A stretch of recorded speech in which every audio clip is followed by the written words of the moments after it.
This is my video update from Nicosia, Cyprus on this Monday, June 12th. Let's talk about some news. And let's start things off with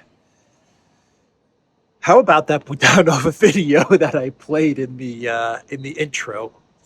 What a strange video.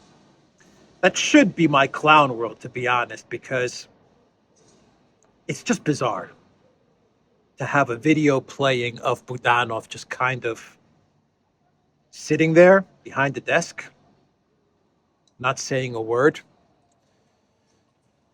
This is either some sort of really elaborate, intricate psyop that they're trying to pull here with Budanov, but I don't understand what would be the reason for this type of psyop, or they're just trying to cover the fact that the guy is toast. I don't know, man. I don't know. But if you notice in the video that he had a flag of Japan alongside the flag of Ukraine behind him, behind his desk. So what does that mean?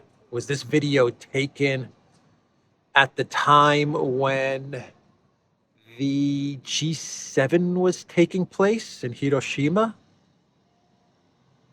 And they're just kind of recycling this video, repurposing this video to make it seem like Budanov is okay. I don't know, very bizarre video there.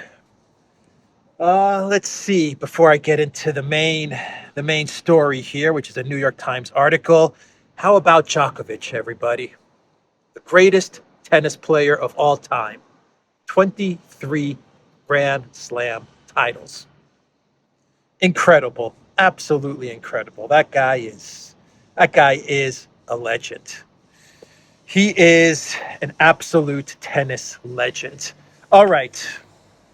A New York Times article that came out over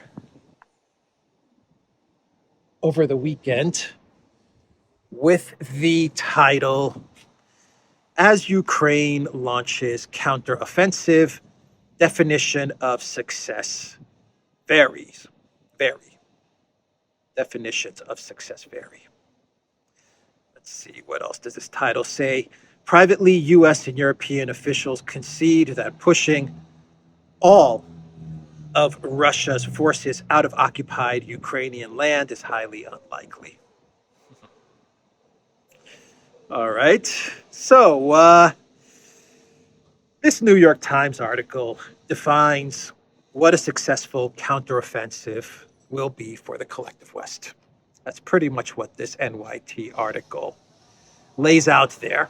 And let me read you what they say, according to the interviews and the anonymous sources that they have.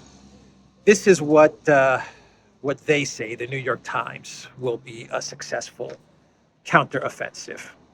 And I quote from the article, privately, U.S. and European officials concede that pushing all of Russia's forces out of occupied Ukrainian land is highly unlikely. Still, two themes emerge as clear ideas of success: that the Ukrainian army retake and hold on to key swaths of territory previously occupied by the Russians, and that Kiev deal the Russian military a debilitating blow that forces the Kremlin to question the future of its military options in Ukraine. So that's what success will be in this counter offensive. Gaining some sort of territory, however small, just gaining some territory, a couple villages, maybe a small city, maybe a large town. That will be considered success, and hitting the Russian military hard somewhere, somehow. A debilitating blow that forces the Kremlin to question the future of its military options in Ukraine. Some sort of an attack on Russia or the Russian military that shocks Putin. That's what the New York Times is saying. That would be considered a success for this counteroffensive. And when they mean success, they mean that come the big NATO meeting in the middle of July in Lithuania, success would be more military aid and more money to the Zelensky regime. That is what they consider to be the results of a successful counteroffensive. Money and military aid. The New York Times says American intelligence agencies have assessed that the most likely scenarios are smaller Ukrainian victories in the opening stage of the fighting, like retaking some parts of the Donbass or pushing Russia out of agricultural and mining areas in southeastern Ukraine. Also, seizing the nuclear plant in Zaporozhye would be both a symbolic and strategic victory. The New York Times also says that splitting the land bridge in Crimea would be considered a success. So those are their goals for the counteroffensive. Forget about capturing all of Donbass, forget about capturing all of Crimea, or as Budanov said 6 months ago, swimming in Crimea or fishing in Crimea or anything like that. Forget about that. The collective West, they don't have any types of hope for achieving those types of things in this offensive. Their goal is taking some sort of territory, small territorial gains, and hitting Russia hard somehow. Whatever that means, I don't know. Hitting the Kerch Bridge again, striking at Moscow, encircling Russian troops somewhere. The article talks about hoping that Russia makes some sort of strategic error on the battlefield, and the Ukraine military manages to push through some defensive line or deliver a big blow to the Russian military because of some sort of Russian mistake. These are the things that the collective West will consider a success. The New York Times article, they also say that Zelensky is a master communicator. He is known as a master communicator. Any perception that he is backing off that broad ambition would risk undermining his support at a critical moment. The master communicator, Zelensky. If you see it and feel it, you will understand that it has begun. If you build it, he will come. Pretty soon, Zelensky's going to be building a baseball field somewhere in Ukraine, waiting for shoeless Joe Jackson to show up. Oh boy. So they're going to allow Zelensky to continue to give speeches and statements where he says, we're going to take Crimea, we're going to take Donbass, we're going to march towards Moscow. They're going to continue to allow Zelensky to say these things for media, public consumption, for PR purposes, for domestic reasons, to protect Zelensky from elements that may want to take him out in Kiev. But the New York Times is saying here that the collective West, they understand that this is just the master communicator communicating. The reality of the situation is that the collective West, they're looking at some sort of small territorial gain and some sort of strike against Russia. So that is the article from the New York Times. The article also goes on to say that the collective West, they believe their own BS, their own narratives. The collective West leaders, they absolutely believe in their own Russia's running out of weapons, the Russian military is weak narratives, so they admit that as well.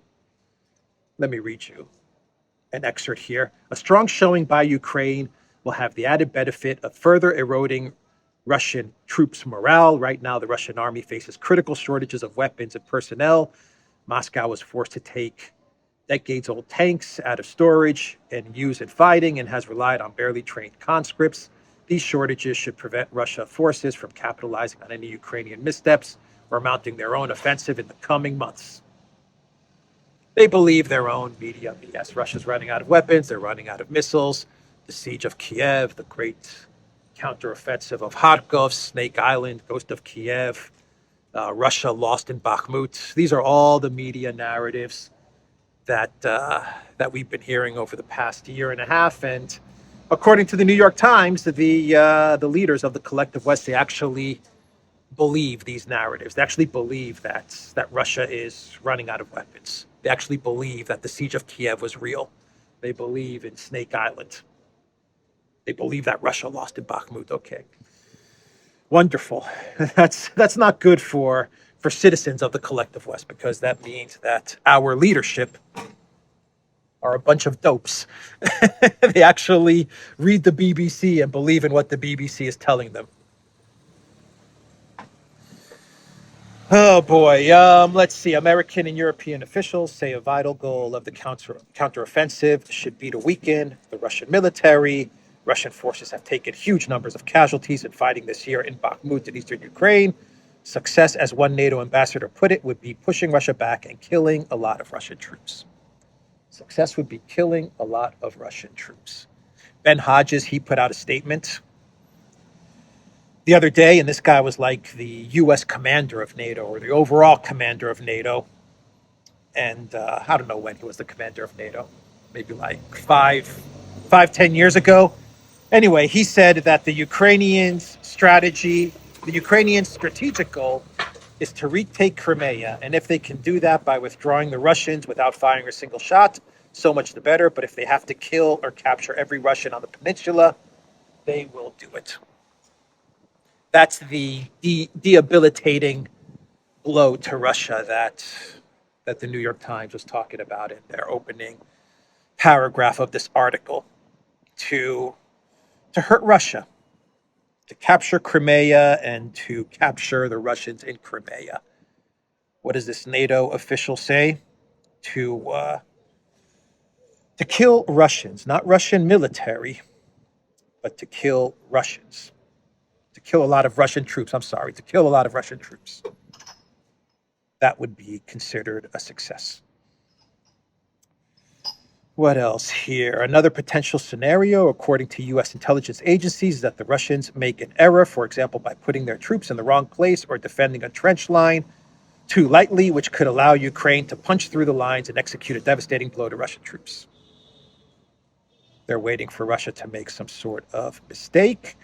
And then the article says that some Allied officials worry that Ukraine might be too successful. A huge loss of soldiers could force Mr. Putin to mobilize a broader swath of his population to build up his army. So they're afraid that the Zelensky regime will have too much success.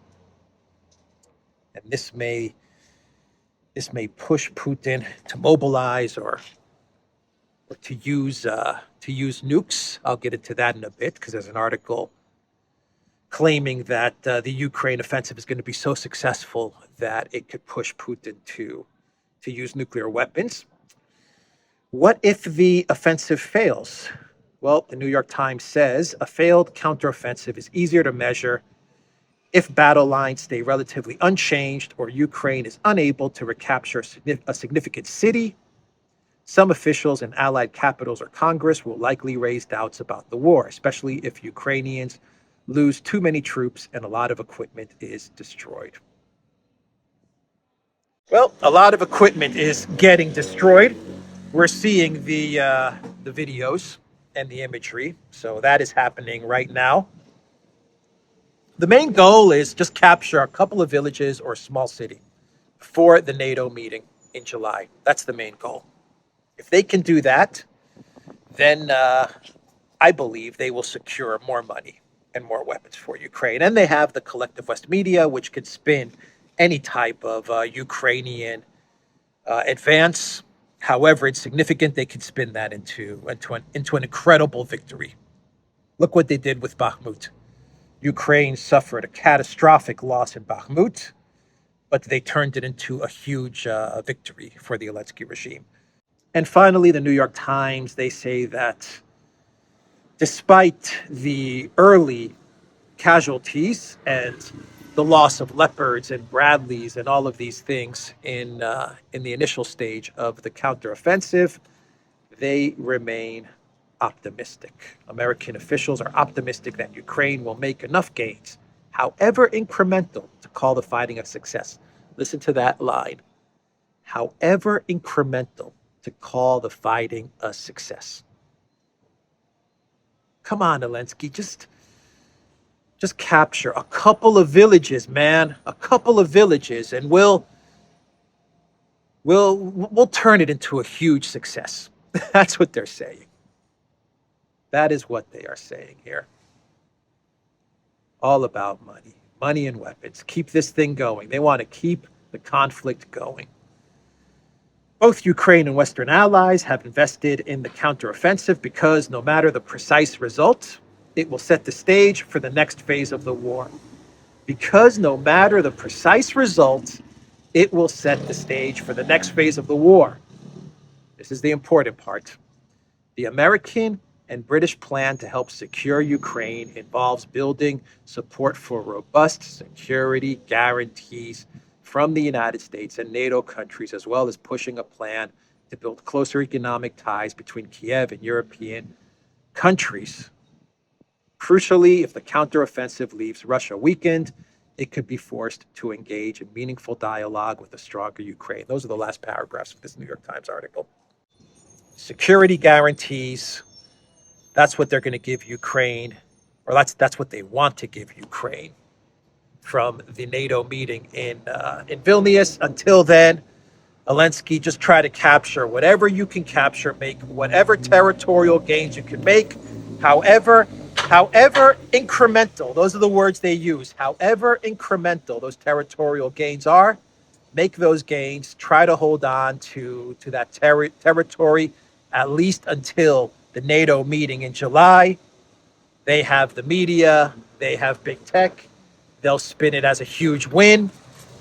They'll get more money and more military aid to Ukraine, and they can keep this conflict going. That's the goal. That is the goal of this offensive, and that is the goal for the next month. 1 month, from the 12th of June until the 12th of July. That's how much time Zelensky has to grab as much territory as he can to secure the next phase of this conflict, which is security guarantees. And after the security guarantees, troops, Polish troops most likely, Eastern European troops in Ukraine, and then the next phase of this conflict will be U.S. troops. UK, French, U.S. troops. Who knows? That'll be the next phase.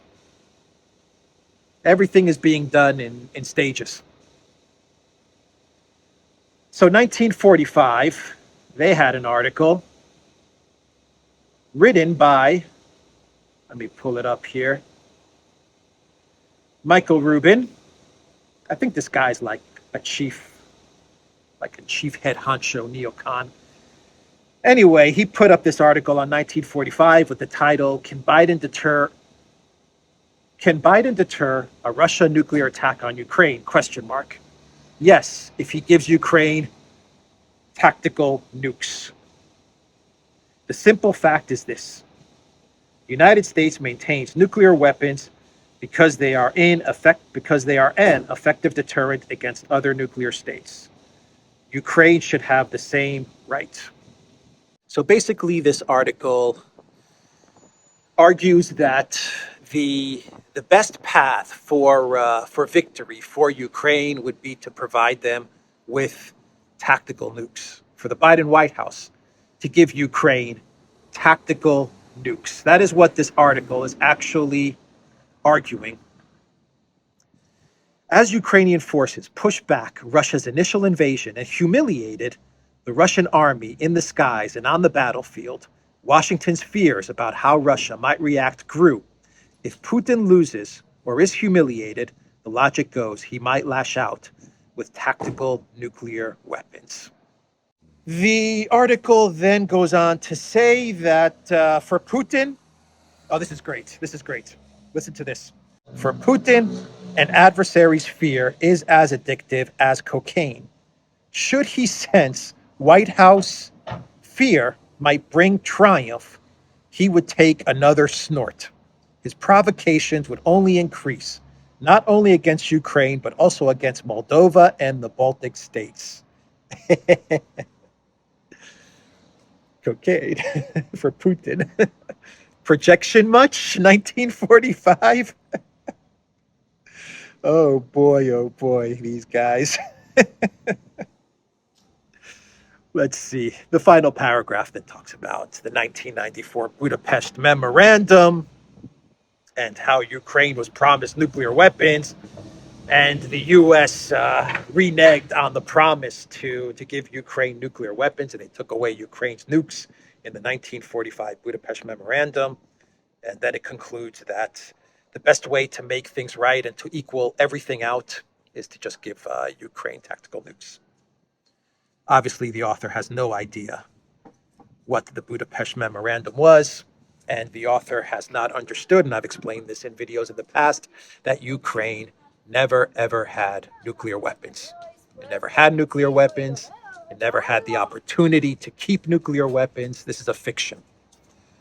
The USSR had nuclear weapons, and the nuclear weapons went to the successor state of the USSR as it was agreed upon by all of the great powers at the time, which was Russia. They agreed that Russia should succeed the USSR and should take care of the nuclear weapons. Ukraine never, ever, ever had nuclear weapons. This is a fiction.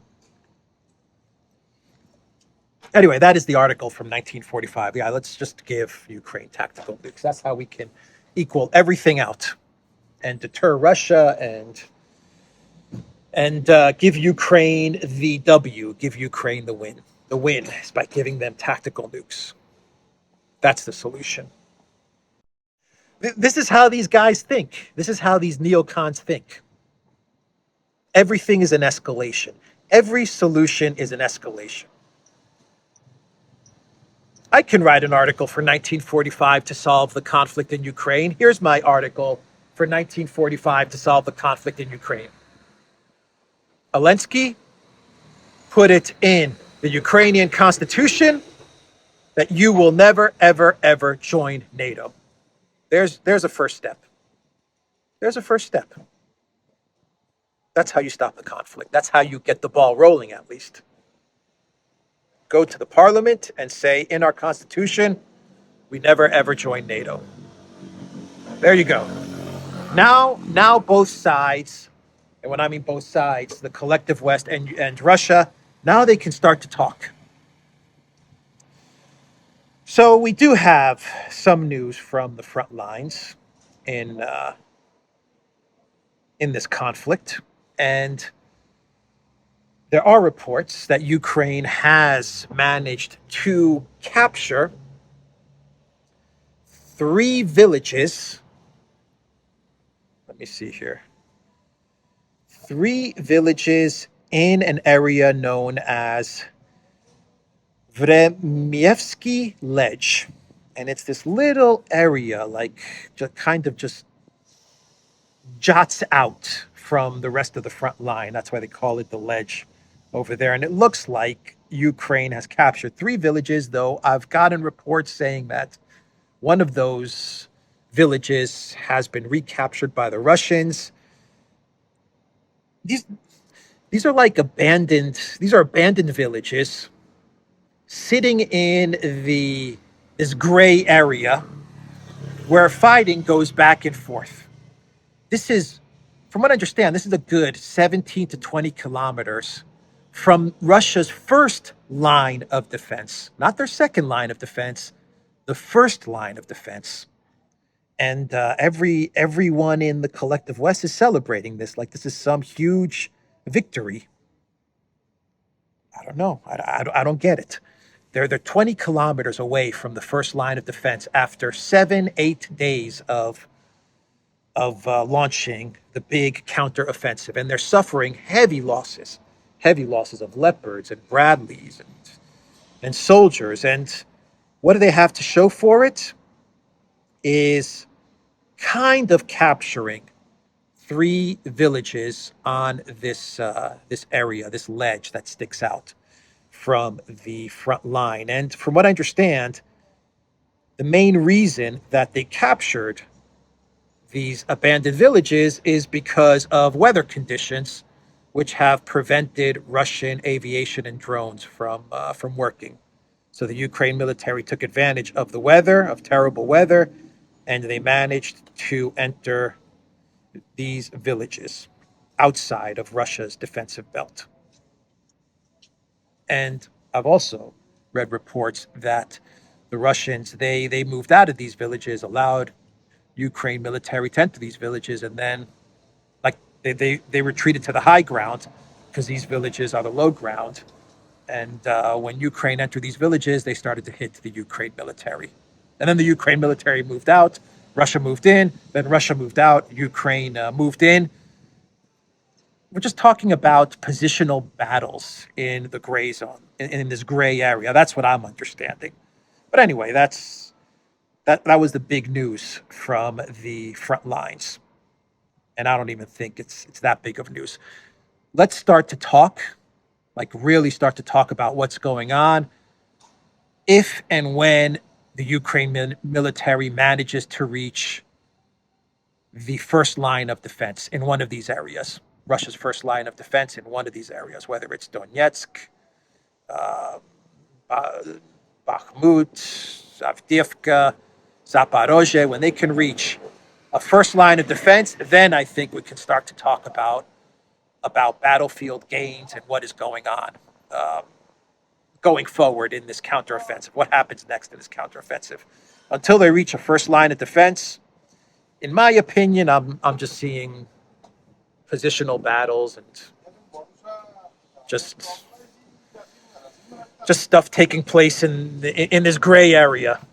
That's how I see it. I don't think this is a huge bit of news. I think the big news here is the victory that's being declared by the collective West because of this activity on this ledge in this area.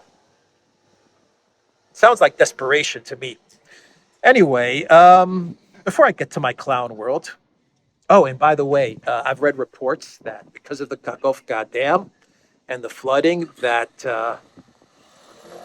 the beach areas in Odessa and the beach areas in much of the Black Sea, it's going to be filled with algae. One sec, let me see here. I've actually got a post which explains this. And that's not good for the summer tourist season, if you can say that there's going to be a tourist season. I think I have something saved here. Yes, I do. Let's see here. From Zlati71, you can forget about the beach season in Odessa, Romania, and Bulgaria, writes the Ukrainian Telegram channel Zerada. Water from the destroyed hydroelectric power station will be carried to the Western Black Sea. Mineral fertilizers that were stored in the port of Kherson, organics from flooded field, organics from rotting fish, biomaterial from cattle burial grounds and cemeteries, drain pits, elements that have settled in the silt since the time of Chernobyl under the scorching summer sun. All this will turn into a vigorous soup. There will be an explosive growth of blue-green algae and marine life in the sea. The map of the currents of the Black Sea shows that the currents in it move counterclockwise. This means that Odessa will be the first to suffer, then the coasts of Romania, Bulgaria, and Turkey. If you were planning a vacation or were hoping to swim in Odessa this year, reconsider your plans. So that's going to be one of the effects from Ukraine blowing up this dam.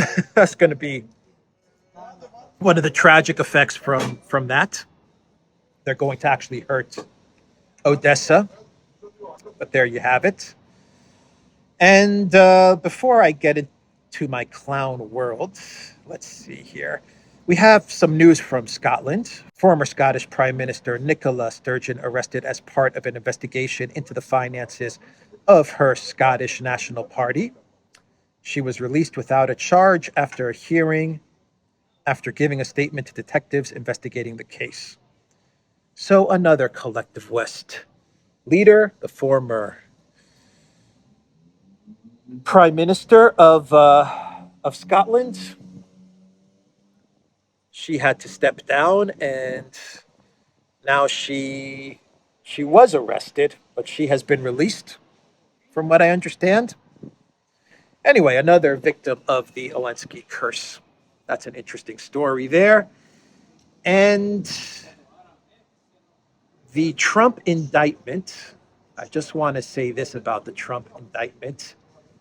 Everyone that wants to understand what is going on with the Trump indictment, I'm going to put a link down below to an amazing live stream from the Viva Frei channel with Robert Barnes.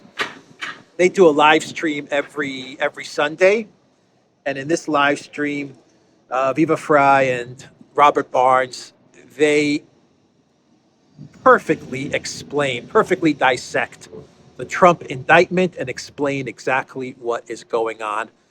I will put a link to it down below. Anyone that wants to understand the significance, the meaning of this indictment, and what is really at play here, check out that video. This is much bigger than Trump.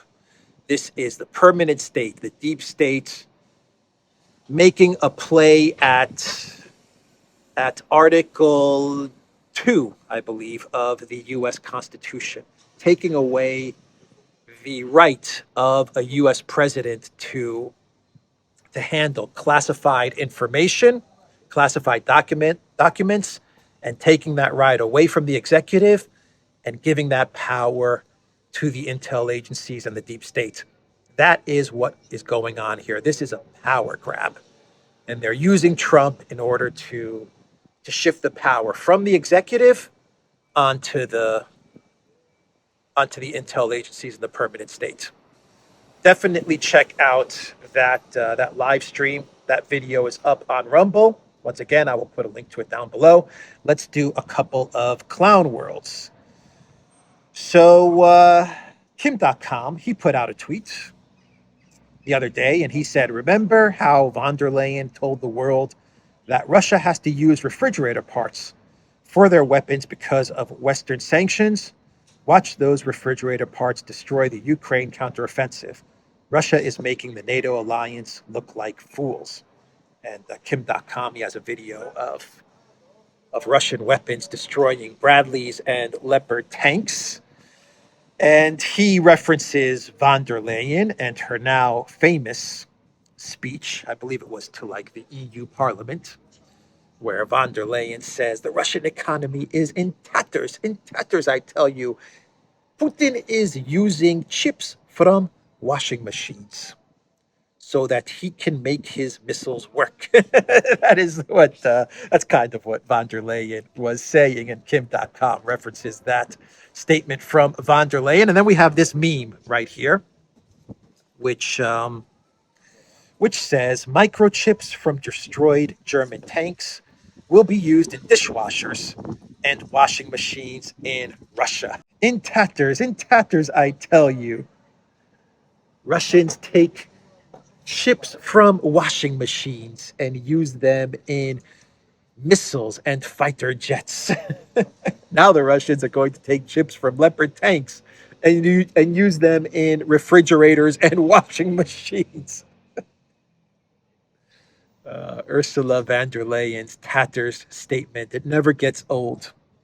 It never gets old.